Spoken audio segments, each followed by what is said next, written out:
Rain lashed the windshield like fists as Elena Harper gripped the steering wheel, the hum of the Subaru wipers keeping rhythm with her heartbeat.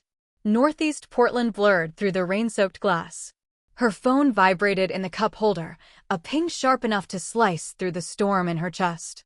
She glanced down, expecting a mundane text from Christopher about groceries or Mia's obsession with strawberry yogurt. Instead, her world went hollow. Asterisk moving to Barcelona with Claire. Transferred savings to your account. Good luck with rent asterisk.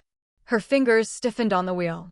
$14,500. Every saved penny of 9 years gone. The checking account. $412. Rent due in 4 days. $2,400. Mia, her 5-year-old, was inside daycare, probably clutching her paint-splattered backpack. Elena forced herself out of the car, rain soaking her hoodie, and crossed the lot. The familiar scent of crayons and apple juice was a bitter comfort. Mia ran to her, curls bouncing, backpack swinging. "Mommy, did you bring my bunny crackers?" Elena knelt, pasting on a smile like armor. "Not today, sweet pea.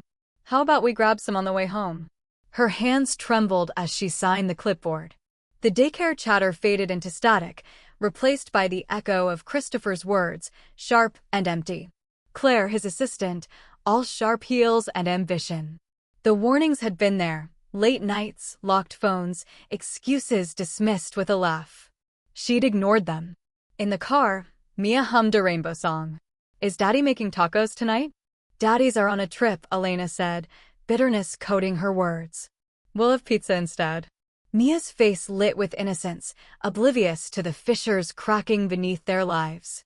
Elena's pulse pounded, a mix of anger and survival instinct. Her world was gutted, yet she vowed Mia would never see her break. By nightfall, Elena tucked Mia in front of her favorite cartoon. The rain hammered the apartment windows as she dialed the bank. A polite, detached voice confirmed it. Christopher had drained the account. Nothing could be done. Alone, she sat on the couch, the betrayal pressing against her ribs.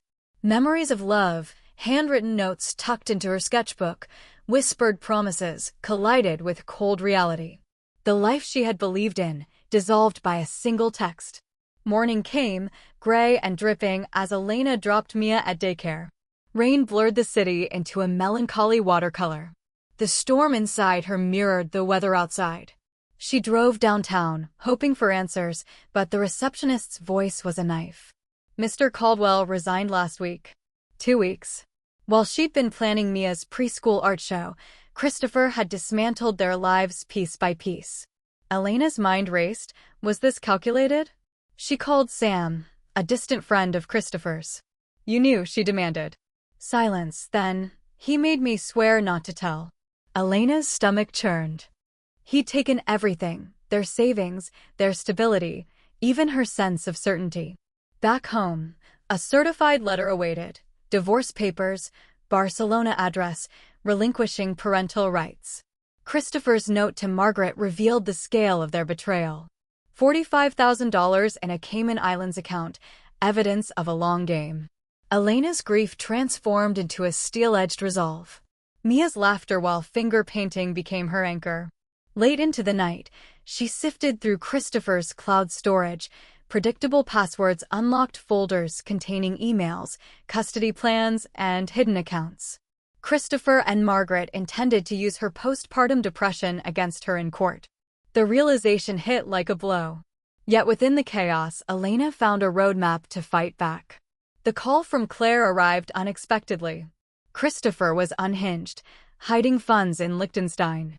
Claire, seeking self-preservation, offered immunity in exchange for evidence. Elena consulted her attorney, Anna, who meticulously crafted a plan. Through Claire's documents, Elena now held proof of Christopher and Margaret's months-long conspiracy, abandoned savings, secret accounts, custody manipulation. The storm outside mirrored her inner turmoil, but for the first time, she felt control. Elena was no longer a victim. Every file she forwarded, every screenshot sent, strengthened her claim, not just to money, but to Mia's safety. Night after night, she pieced together the puzzle, each discovery sharpening her resolve. Betrayal became strategy, fear transformed into fuel. The emergency hearing approached. Portland courthouse loomed like a monolith, rain streaming down its stone facade. Anna presented evidence with surgical precision: drained accounts, secret transfers, custody plans weaponized against Elena. Christopher's lawyer tried to spin her as the aggressor. Margaret's glare burned across the room. But Elena stood firm, Mia's future anchoring her. Every document was a hammer blow to Christopher's narrative. The judge's measured words hinted at victory, yet tension remained taut. Elena felt the weight of years of betrayal pressing on her shoulders, but the path was clear: she would not yield. The judge's gavel struck, temporary full custody granted, accounts frozen, supervised visitation imposed.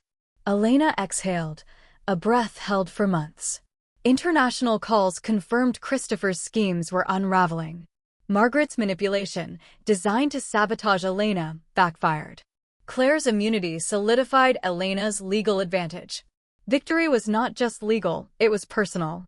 The months of betrayal, manipulation, and despair culminated in this moment of empowerment. Elena's fight for Mia had triumphed. Months later, Elena and Mia thrived in a cozy Portland condo, walls adorned with the child's vibrant art. Elena returned to full-time design work, a balance of professional fulfillment and maternal devotion. Mia's laughter filled the apartment as bedtime stories ended, a reminder of resilience forged through betrayal. "Will Daddy ever visit Mommy?" "I don't know, sweetheart," Elena whispered, brushing her curls. "But we're enough, you and me." Christopher's text, "Good luck with rent," had intended to break her. Instead, it sparked a strength she hadn't known existed. Elena was no longer just surviving. She was building a life, brushstroke by brushstroke, anchored in love, justice, and the unshakable bond with her daughter.